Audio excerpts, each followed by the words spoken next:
உங்கள்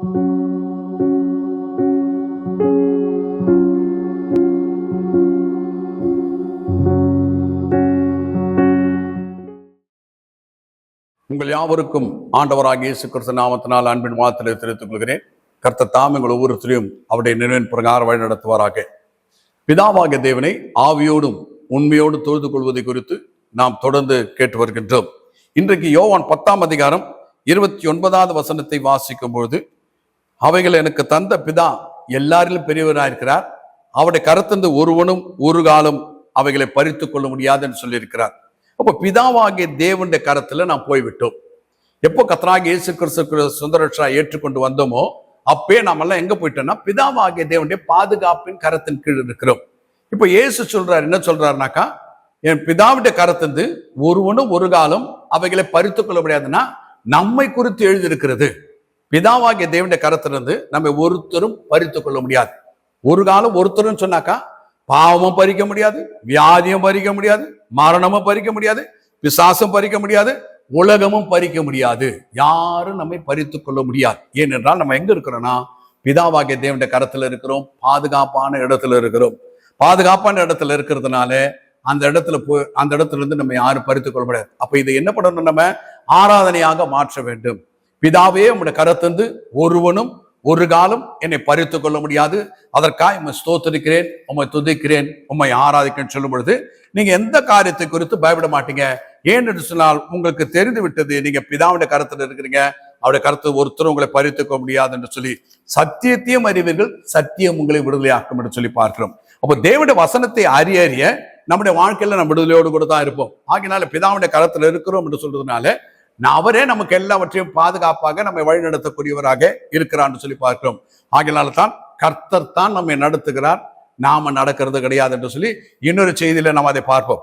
அடுத்தாக 2 கொரிந்தியர் 5ஆம் அதிகாரம் 21வது வசனத்தை வாசிக்கும் பொழுது, நாம் தேவனுடைய நீதி ஆகும்படிக்கு பாவம் அறியாதவரை நமக்காக பாவமாக்கினார். இப்போ பிதாவாகிய தேவன் கர்த்தராகிய இயேசு கிறிஸ்துவை பாவமாக்கினதுக்கு காரணம் என்ன என்று சொல்லி பார்க்கும்போது, நம்மை அவருடைய நீதியாய் மாற்றிக்கொள்வதற்காக. ஆகையினால தேவனுடைய நீதி பாவமறியாத இயேசு நமக்காக பாவமானதுனால நாம் மாற்றப்பட்டவர்களாக இருக்கின்றோம். நியாயப்பிரமாணம் இல்லாமல் தேவ நீதி வெளிப்பட்டிருக்குன்னு சொல்லி பார்க்கிறோம். நாம் எல்லாம் நியாயப்பிரமாணத்துக்கு கீழ்ப்பிடித்ததுனால தேவ நீதியாய் மாற்றப்படவில்லை. இயேசு கிறிஸ்து ரத்தத்தினாலும் இயேசு கிறிஸ்து கீழ்ப்பிடித்தனாலும் நாம் தேவனுடைய நீதியாய் மாற்றப்பட்டிருக்கிறோம். நமக்கு நியாயப்பிரமாணத்தின் பிரகாரமாய் நீதிமானாக விரும்புகிற யாவரும் கிருபை நின்று விழுந்தார்களே என்று சொல்லி பார்க்கிறோம். அப்போ நியாயப்பிரமாணத்தை எல்லா கட்டளையும் கடைபிடிக்கிறேன்னு சொன்னாலும் கூட அந்த 10வது கட்டளையை யாராலும் கடைபிடிக்க முடியாது. பிறனுடைய மனைவியாது பிறனுக்கு உண்டான யாதொன்றை ஆகிலும் இச்சையாது இருப்பாக என்று சொல்லி பார்க்கிறோம். அப்போ இது உள்ளத்தை சார்ந்ததா இருக்கிறது. செய் என்று சொல்ல, செய்யாதே என்று சொல்ல உள்ளத்தை சார்ந்ததா இருக்கிற ஒரு நல்ல அழகான வீடை பார்த்தீங்கன்னா இந்த மாதிரி ஒரு வீடு இருக்கணும்னு சொல்லி விரும்புகிறோம். அப்போ ஆட்டோமேட்டிக்காக நம்ம என்ன செய்யறோம்னாக்கா இச்சிக்க ஆரம்பிக்கிறோம். ஆகையினாலே நாம் ஒரு பிரமாணத்தை மீறினா கூட 10 கட்டளையும் மீறினா மாதிரி, ஓல்டு SSLC மாதிரி, 1 மீறினா கூட 10 மீறினா மாதிரி, ஒரு சப்ஜெக்ட்ல ஃபெயில் ஆனா கூட எல்லா சப்ஜெக்ட்ல ஃபெயில் ஆன மாதிரி. ஆகல இந்த நியாயப்பிரமாணத்தின் பிரகாரமாக நாம் நீதிமான் ஆகவில்லை. அதனால தான் கர்த்தராகிய இயேசு சொல்வார், நியாயப்பிரமாணத்தை அழிக்கிறதுக்காக இல்ல, நியாயப்பிரமாணத்தை நிறைவேற்றுவதற்காகவே வந்தேன் என்று சொல்கின்றார். அப்ப இயேசு கிறிஸ்து நமக்காக நியாயப்பிரமாணத்தை நிறைவேற்றப்படும் அப்படின்னால நியாயப்பிரமாணம் இல்லாமல் தேவ நீதி நம்முடைய வாழ்க்கையில வெளிப்பட்டதா இருக்கிறது.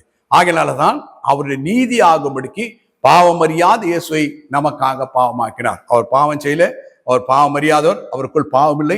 ஆனால் நம்முடைய பாவங்களை எல்லாம் சிலுவையில் மேல் ஏற்றுக்கொண்டதுனால அவர் பாவியாக சிலுவையில் தொங்கினார் என்று சொல்லி பார்க்கிறோம். அப்ப நம்ம இதை என்ன பண்ணணும், தேவனை ஆராதிக்க வேண்டும். இந்த வசனத்தின் பிரகாரம் என்ன என்று சொல்லி ஆராதிக்கணும், பிதாவே நான் நம்முடைய நீதி ஆகும்படிக்கு பாவம் அறியாத இயேசு கிறிஸ்துவை எனக்காக பாவமாக்கினதற்காக உம்மை ஸ்தோத்திரிக்கிறேன், உம்மை துதிக்கிறேன், உம்மை ஆராதிக்க சொல்லி தேவனை ஆராதிக்கிறதாக இருக்கணும். அடுத்தாக 1 தீமோத்தேயு 2ஆம் அதிகாரம் 4ஆம் வசனத்தை வாசிக்கும் பொழுது, எல்லா மனுஷரும் ரட்சிக்கப்படும், சத்தியத்தை அறிகிற அறிவடையும் சித்தம் உள்ளவராயிருக்கிறான் என்று சொல்லி பார்க்கும். அப்ப பிதாவாகிய தேவனுடைய சித்தம் என்ன என்று சொன்னால், எல்லா மனுஷரும் ரட்சிக்கப்படணும், எல்லா மனுஷரும் சத்தியத்தை அறிய வேண்டும் என்று சொல்லி பிதாவாகிய தேவன் சித்தம் உள்ளவராக இருக்கிறார். ஏனென்றால் எல்லா மக்களும் ரட்சிக்கப்படுகிறான்னு சொன்னா கர்த்தராகிய இயேசு கிறிஸ்து விசுவாசித்து சொந்த ரட்சகராக ஏற்றுக்கொண்டாக்கா பரலோகத்துக்கு வந்து சேர்ந்துருவாங்க. எல்லா மக்களும் சத்தியத்தை அறிந்தா இந்த பூமியில விடுதலையோடு கூட இருப்பார். சத்தியத்தை அறியும் போது விடுதலை நமக்கு கிடைக்கிறது. ரட்சிக்கப்படும் போது பரலோகத்துக்கு சொந்தக்காரர்களாக மாற்றப்படுகிறோம். ஆகையினால் தான் தேவனுடைய சித்தம் என்ன என்று சொன்னால், எல்லா மனுஷரும் ரட்சிக்கப்படணும், எல்லா மக்களும் சத்தியத்தை அறிய வேண்டும் என்று சொல்லி தேவன் விருப்பமுடையவராக இருக்கிறார். அப்ப நம்ம என்ன பண்ணணும்? இந்த வசனத்தை வைத்து பிதாவாகி தேவனை ஆராதிக்க வேண்டும். பிதாவே, எல்லா மனுஷரும் ரட்சிக்கப்படும், எல்லா மனுஷரும் சத்தியத்தை அறியவும் நீர் சித்தமுள்ளவராக இருக்கிறதுக்காய் உம்மை சோத்திருக்கிறேன், உம்மை துதிக்கிறேன், உம்மை ஆராதிக்கிறேன். உம்முடைய சித்தத்தின்படி இந்த உலகத்துக்கு ஆக கடவுது என்று சொல்லி ஜெபிச்சீங்கன்னா தவறா ஒண்ணும் போவாது, எல்லாம் நன்மையாத்தான் நடக்கும். ஏன்னா எல்லா மனுஷரும் ரட்சிக்கப்படணும், எல்லா மக்களும் சத்தியத்தை அறிய வேண்டும் என்று சொன்னால் பிதாவாகிய தேவன் சித்தம் உள்ளவராக இருக்கிறார். அவருடைய சித்தம் தான் இந்த உலகத்தில் நிறைவேற்றப்படும் என்று சொன்னால் நான் நினைத்திருக்கிறது தான் நடக்கும் என்று சொல்லி கர்த்தர் சொல்கிறார். அப்ப தேவனுடைய விருப்பம் என்ன? எல்லா மனுஷரும் ரட்சிக்கப்படணும், எல்லா மனுஷரும் சத்தியத்தை அறியணும். அப்ப அதை ஆராதனையாக நான் மாற்ற வேண்டும். பிதாவே, நீர் எல்லா மனுஷரும் ரட்சிக்கப்படும், எல்லா மனுஷரும் சத்தியத்தை அறியும், நீர் சித்தம் உள்ளவராக இருக்கிறீர், அதற்காக சோத்திருக்கிறேன், துதிக்கிறேன், ஆராதிக்கிறேன். அடுத்தாக எபேசியர் 1 அதிகாரம் 3ஆம் வசனத்தை வாசிக்கும் போது, கிறிஸ்துவுக்குள் உன்னதங்களிலே ஆவிக்குரிய சகல ஆசீர்வாதத்தினாலும் நம்மை ஆசீர்வதித்திருக்கிறார். பிதாவாகிய தேவன் நம்மளை என்ன பண்ணிட்டார்னா, கிறிஸ்து இயேசுக்குள்ளே உன்னதங்களிலே ஆவிக்குரிய சகல ஆசீர்வாதத்தினாலும் ஆசீர்வதித்திருக்கிறார். ஒரு கிறிஸ்துவ குடும்பத்துக்கு ஜெபம் பண்ண போனாங்களா, நிறைய எத்தனை வருஷம் ஆன குடும்பத்துக்கு கூட என்ன சொல்லி ஜெபம் பண்ண ஆரம்பிப்பாங்க? இந்த குடும்பத்தை ஆசீர்வதியும் சொல்லுவாங்க. இல்ல பிரியமானவர்களே, எப்போ நீங்க கர்த்தராகிய இயேசு கிறிஸ்துக்குள்ள வந்துட்டீங்களோ அப்போ நீங்க ஆசீர்வதிக்கப்பட்டவர். எப்படி என்று சொன்னால், கர்த்தராகிய இயேசு கிறிஸ்து நம்முடைய சாபத்தை எல்லாம் சிலுவையில் மேல் சுமந்து தீர்த்து விட்டார். அவர் சாபத்தை ஏற்றுக்கொண்டு ஆசீர்வாதங்களுக்கு நமக்கு தந்து விட்டார். அதனால தான் இங்க வசனத்துல வாசிக்கிறோம், கர்த்தராகிய இயேசு கிறிஸ்து மூலமாய் உன்னதங்களிலே ஆவிக்குரிய சகல ஆசீர்வாதத்தினாலும் ஆசீர்வதித்திருக்கிறார். அப்போ நம்ம ஆசீர்வதிக்கப்பட்டவர்கள், நம்ம சாபத்துக்கு உட்பட்டவர்களே, நாம் ஏற்கனவே ஆசீர்வதிக்கப்பட்டவர்கள். எப்படி ஆசீர்வதிக்கப்பட்டவர்கள்? நாம் முதல் தேவனுடைய பிள்ளையாய் மாற்றப்படுகிறோம். ஆசீர்வதிக்கப்பட்டவர்கள். நரக ஆக்கினை நமக்கு கிடையாது, நாம் ஆசீர்வதிக்கப்பட்டவர்கள். கர்த்தர் நம்ம கையின் பிரயாசத்தை ஆசீர்வதிக்கிறார், நாம் ஆசீர்வதிக்கப்பட்டவர்கள். நாம் வாக்குத்தத்தத்துக்கு உடன்படிக்கைக்கு சொந்தக்காரராக இருக்கிறோம், நாம் ஆசீர்வதிக்கப்பட்டவர்கள். நம்முடைய பேர் ஜீவபுஸ்தகத்தில் எழுதியிருக்கிறார், நாம் ஆசீர்வதிக்கப்பட்டவர்கள். இயேசு நாமத்தில் பிசாசு துரத்துற அதிகாரத்தை பெற்றவர்கள், நாம் ஆசீர்வதிக்கப்பட்டவர்கள். அது மாத்திரமல்ல, இயேசு கிறிஸ்துவின் தொழுத்துக்குள்ள வந்துட்டோம், நாம் ஆசீர்வதிக்கப்பட்டவர்கள். பிதாவாகிய தேவனுடைய கரத்துக்குள்ள இருக்கிறோம், நாம் ஆசீர்வதிக்கப்பட்டவர்கள். நாம் இருள் இருக்கிறது, என்னை விசுவாசிக்கிறேன் எவனும் இருள் இல்லாதபடிக்கு நான் உலகத்து வழியாக வந்தேன் என்று சொல்றார். அப்ப இயேசு கிறிஸ்துக்குள்ள வந்த உடனே நம்ம இருள் இருக்கிறதுல வெளிச்சத்தில் இருக்கிறோம். உலக பிரகாரமாக இந்த உலகத்துல எது அதிகாரம் செலுத்துகிறோம்னு சொல்லி பார்க்கும்போது, ஒரு இருட்டு ரூமுக்குள்ள போயிட்டு ஒரு சின்ன தீக்குச்சி கழிச்சிங்கன்னா இருட்டு காணாம போயிடுது. அப்ப எதுக்கு அதிக வல்லமைன்னு பாத்தீங்கன்னா வெளிச்சத்துக்கு தான் அதிக வல்லமை என்று சொல்லி பார்க்கிறோம். அதே போல கர்த்தராகிய இயேசு கிறிஸ்துக்குள்ள நம்ம வந்துட்டா நாம் வெளிச்சத்து பிள்ளைகளாக மாற்றப்படுகிறோம். உலகத்துல வந்து எந்த மனுஷனையும் பிரகாசிக்கிறதான மெய்யான ஒளியே அந்த ஒளி என்று சொல்லி பார்க்கிறோம். இயேசு அவருக்குள்ள வந்த உடனே நம்மளை என்னவா அழைக்கிறார் சொல்லி பார்க்கும்போது, நீங்கள் உலகத்துக்கு வெளிச்சமா இருக்கிறீர்கள் சொல்லியிருக்கிறார்.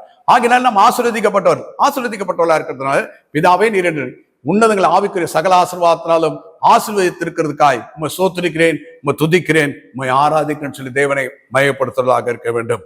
இப்போது நாம் ஜெபித்து முடிப்போம். எங்களை அதிகமா நேசிக்கிறதான பரிசுத்தமுள்ள பிதாவே, கர்த்தராகிய இயேசு கிறிஸ்து நாமத்தில் நம்முடைய சுமத்துகிறோம். உம்மை குறித்து அறிந்து கொள்ளும்படியாங்கிற மனக்கண்களை திறக்கிறதுக்காக உம்மை ஸ்தோத்திரிக்கிறோம். பிதாவே, உம்மை அறிந்து கொள்ளும்படியான வசன வெளிப்பாடு எங்களுக்கு கொடுக்கிறதுக்காக உம்மை ஸ்தோத்திரிக்கிறோம். இப்படியா நாங்கள் ஆவியோடும் உண்மையோடும் உங்களை தொழுது கொள்வதற்கு எங்கள் எல்லாருக்கும் கிருபை தாரும் சாமி. கர்த்தராகிய இயேசு கிறிஸ்து நாமத்தில் ஜெபிக்கிறோம் பரிசுத்தமுள்ள பிதாவே, ஆமென்.